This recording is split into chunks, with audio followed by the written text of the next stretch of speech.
108 சமூகத்துக்குள்ளார வன்னியர்கள் முழுமை பெற்று இருந்திருக்காங்களா? அதுக்காக இப்படிதான் சார் அரசாங்கத்தை நடத்த முடியும். நம்ம தனியா நம்ம ஒரு ஜாதிக்குன்னு அரசாங்கத்தை நடத்த முடியாது. இல்லைங்க, திமுக நம்ம நீங்க ராஜபுத்திர வம்சம்னு இருக்குது. இப்ப மராட்டியத்துல ஒரு போராட்டம் நடந்தது. இப்ப கம்யூனிட்டி நீங்க சொன்னீங்கல்ல, இது கால சூழ்நிலை வளர்ச்சி 21 சக்சஸ் பண்ண முடிஞ்சதா சொல்லுங்க. வட மாநில எந்தெந்த கம்யூனிட்டி போராட்டம் சக்சஸ் பண்ண முடிஞ்சதா? இல்ல. அப்புறம் சார் ஒரு சாதாரண ஒரு நிகழ்வை கூட இன்றைக்கு கோர்ட்ல போய் ஈஸியா தடை வாங்கிடுறாங்க. ஒரு சாதாரணமா ஒரு ஒரு ஒரு 4 போஸ்டிங் போடுறோம், அதுல 40 பேர் அப்ளை பண்றாங்கன்னா அதை ஒன்று போட முடியல. இதுல எவ்வளவு சட்ட சிக்கல் இருக்கும் நமக்கு கேட்கலாம். அதை அரசாங்கம் செய்யணும்.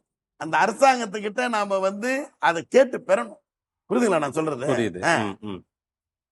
நம்ம 80கள்ல இருந்து இந்த சங்கத்தை நடத்தினதாவே வச்சுக்கோம்.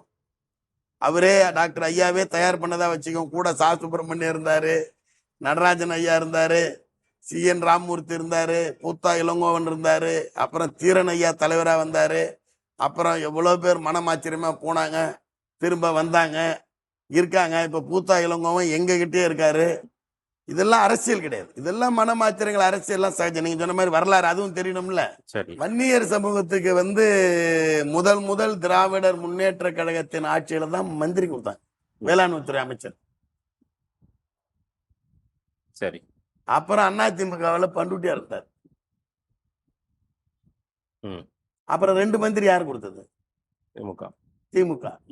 அப்புறம் 3 மந்திரி யார் கொடுத்தது? MRK பன்னீர்செல்வம் சேர்த்து 3 மந்திரி கொடுத்தாங்க. அதை பார்த்தா அவங்க 3 மந்திரி கொடுத்தாங்க. யார் செஞ்சது யார் செய்யலன்றத நான் சொன்னோம்னா அது எனக்கு கட்சிக்கு விளம்பரப்படுத்துற மாதிரி. அதை நீங்களே சீர்தூக்கி பார்த்து செய்யுங்க யார் செஞ்சாங்க.